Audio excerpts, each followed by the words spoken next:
शुक्रिया madam. Tax to live, tax to die and tax everything in between.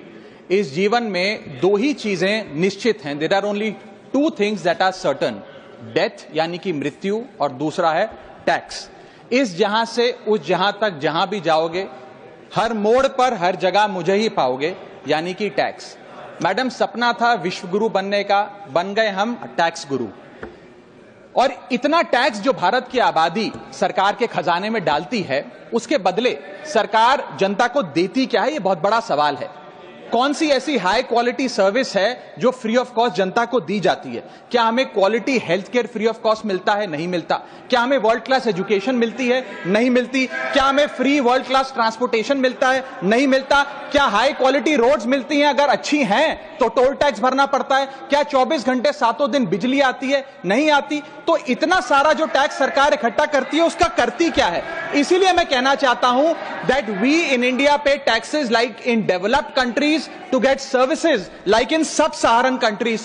Madam, from the moment a child is born to the very moment his family mourns his death, the government is there at every step, not to help you, but to tax you. और आइए एक रोमांचक यात्रा पे चलते हैं। माननीय वित्त मंत्री जी हर बार मेरे सवालों का जवाब देते हुए मुझ पर तंज कसती हैं और कहती हैं कि शायद ये चार्टर्ड अकाउंटेंट नहीं है, इनकी डिग्री असली नहीं है, तमाम तरीके की बातें मेरे बारे में कहती हैं, निजी हमले करती हैं। मैं उनका बहुत सम्मान करता हूं, मेरे मन में उनके प्रति बहुत आदर है। ओहदे में, हैसियत में, उम्र में, अनुभव में बहुत बड़ी है मुझसे। लेकिन आज मैं इस सीए की डिग्री को किनारे करके सरल भाषा में आम आदमी की तरह इस देश के आम आदमी का दर्द आपके सामने रखना चाहता हूं कि कैसे हमारे जन्म होने से लेकर हमारे मरने तक टैक्स पे टैक्स सरकार हमसे वसूलती है। मैं आपके सामने जीवन के 8 चरण, 8 स्टेजेस ऑफ लाइफ रखना चाहता हूं। फर्स्ट स्टेज ऑफ लाइफ, जब इंसान पैदा होता है, that is the birth stage. बच्चे के पैदा होने से पहले, उसकी आंखें खुलने से पहले जो उसको वैक्सीन लगती है, उस पर 5% जीएसटी लगता है। जिस अस्पताल में बच्चा पैदा होता है, उस हॉस्पिटल के कमरे के चार्जेस पर अगर 5,000 रुपए से ज्यादा का कमरा हो तो 5% जीएसटी लगता है। बेबी केयर के आइटम्स पे 5% जीएसटी लगता है। और अगर उसके माता पिता बच्चे के पैदा होने पर मिठाई बांटे तो मिठाई पर 5% और चॉकलेट पर 18%, 28% जीएसटी लगता है। दूसरा चरण जीवन का इन्फेंसी और चाइल्डहुड यानी कि बचपन। बचपन में बेबी फूड जो खरीदा जाता है उस पर 12 से 18% जीएसटी, डाइपर जो खरीदा जाता है उस पर 12% जीएसटी, बेबी स्ट्रोलर पे 5 से 12% जीएसटी, और जो खिलौने बच्चे को दिए जाते हैं उन खिलौनों पर भी 12% जीएसटी लिया जाता है। जब मुंडन होता है बच्चे का, पहला हेयर कट जिसे कहते हैं, उस हेयर कट की सर्विसेज पर भी 18% जीएसटी, और पहली बर्थडे पार्टी पर जो फोटोग्राफी होती है, फोटो खिंचवाई जाती है, उस फोटोग्राफी सर्विसेज पर भी 18% जीएसटी। यहां तक कि नामकरण की बर्थडे पार्टी जो की जाती है उस पर भी केटरिंग सर्विसेज से लेकर खान पर 18% जीएसटी सरकार वसूलती है। अब बच्चा स्कूल जाना शुरू करता है तो स्कूल जाने पर यूनिफॉर्म से लेकर जूतों, स्कूल बैग, लंच बॉक्स, सब पर जीएसटी लगता है। 12% जीएसटी नोटबुक पर लगता है, 18% जीएसटी स्टेशनरी आइटम पर लगता है। और उसके बाद अगर कोई एक्स्ट्रा करिकुलर एक्टिविटी बच्चे को करनी हो, कोई म्यूजिक क्लास करनी हो या फिर कोई स्पोर्ट्स कोचिंग की क्लास वो ले ले, उस पर भी 18% जीएसटी देना पड़ता है। प्राइवेट ट्यूशन ले तो उस पर भी जीएसटी, और पहली साइकिल जो बच्चा खरीदता है उस पर भी 12% जीएसटी देना पड़ता है। तीसरी अवस्था जीवन की, टीनेज ईयर्स, ये वो काल होता है जो सबसे मस्त मौला टाइम होता है जीवन का, बेहतरीन बेफिक्री का। इसमें बच्चा, यंग जवान लड़का लड़की अपना पहला स्मार्टफोन खरीदते हैं। उस स्मार्टफोन पर जीएसटी लगता है, अगर महंगा हो, विदेशी हो तो इंपोर्ट ड्यूटी भी लगती है। फिर वो अपना फोन रिचार्ज कराता है, उस पर जीएसटी लगते हैं। ब्रॉडबैंड इंटरनेट का कनेक्शन लेता है, उस पर जीएसटी लगता है। नेटफ्लिक्स, स्पॉटिफाई या वीडियो गेम की सब्सक्रिप्शन लेता है, उस पर भी जीएसटी देना पड़ता है। और अगर अपने दोस्तों के साथ पिक्चर देखने बाहर जाए तो पिक्चर की टिकट पर जीएसटी, एंटरटेनमेंट टैक्स और पॉपकॉर्न पर भी जीएसटी अब लगने लग गया है। तो तमाम तरीके के सॉल्टेड कैरेमल पॉपकॉर्न पर भी सरकार आपसे जीएसटी वसूलती है। इस बीच जब आप 18 साल के होते हैं और पहली बाइक या पहला स्कूटर खरीदते हैं, उस बाइक और स्कूटर पर आपसे जीएसटी लिया जाता है, व्हीकल इंश्योरेंस पर जीएसटी लिया जाता है, और उसके बाद रजिस्ट्रेशन टैक्स और रोड टैक्स के नाम पर भी पैसा लिया जाता है। जीवन की चौथी अवस्था, fourth stage of life, higher education की।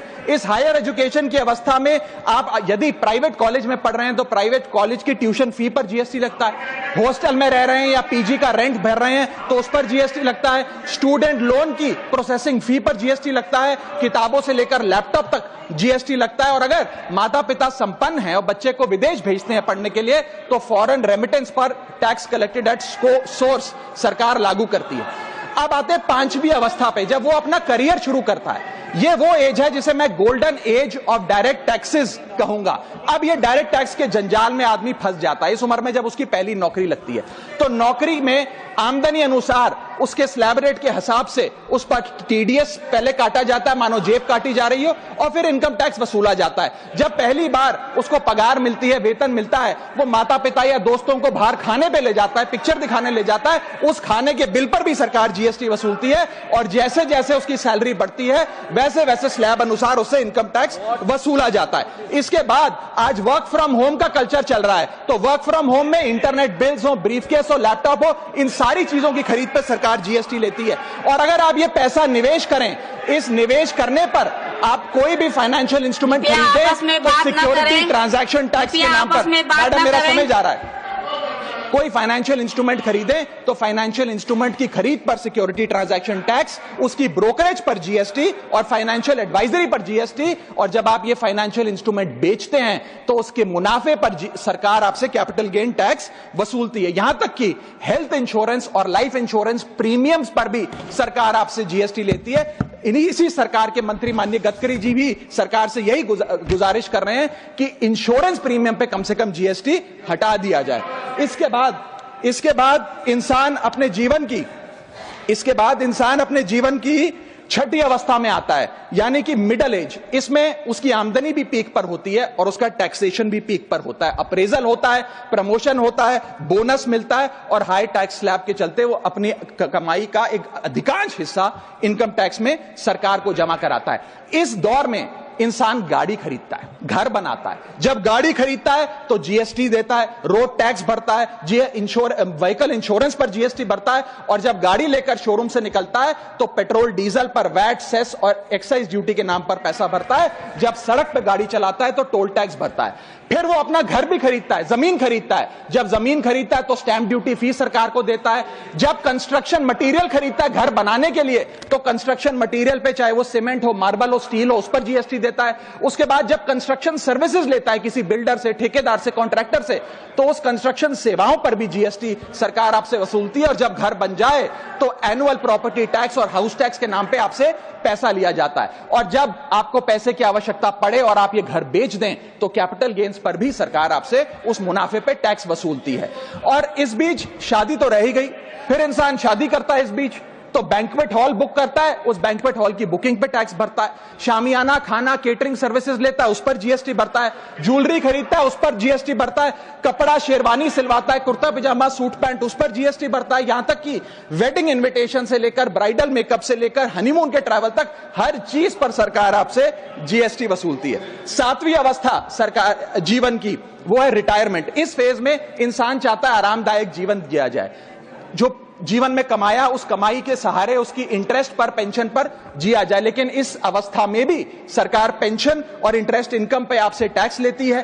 बूढ़ा हो जाता है, दवाई इलाज की जरूरत पड़ती है तो हेल्थ केयर बिल पर, दवाइयों पर आपसे जीएसटी लिया जाता है। लाइफ इंश्योरेंस और हेल्थ इंश्योरेंस प्रीमियम पर तो जीएसटी लेती है। और इस दौर में वो अपनी वसीयत लिखता है, फैमिली विल। उस फैमिली विल पर जो लीगल फीस देता है उस लीगल फीस पर भी उसे जीएसटी देना पड़ता है और स्टैंप ड्यूटी देनी पड़ती है। और आठवीं जीवन की अवस्था, यानी कि जीवन की समाप्ति, जब उसका स्वर्गवास हो जाता है, उसके जीवन का अंत हो जाता है, यहां भी सरकारें उसका साथ नहीं छोड़ती। यहां पर भी सरकारें उस पर टैक्स लगाती हैं। जब कोई इंसान मरता है तो उसके अंतिम संस्कार में देसी घी, चंदन वुड, नारियल, इत्तर जैसा सामान इस्तेमाल होता है, उस पर भी जीएसटी लगता है। और जब उसके मरने के उपरांत अखबार में ऑबिचरी की इश्तेहार छपाया जाता है, उस पब्लिकेशन ऑफ ऑबिचरी न्यूज़पेपर पर भी 5% सरकार जीएसटी लेती है। और मरने के बाद जब प्रॉपर्टी उसके बच्चों को या परिवार वालों को दी जाती है, उस म्यूटेशन पर भी सरकार आपसे ड्यूटी सेस लेती है।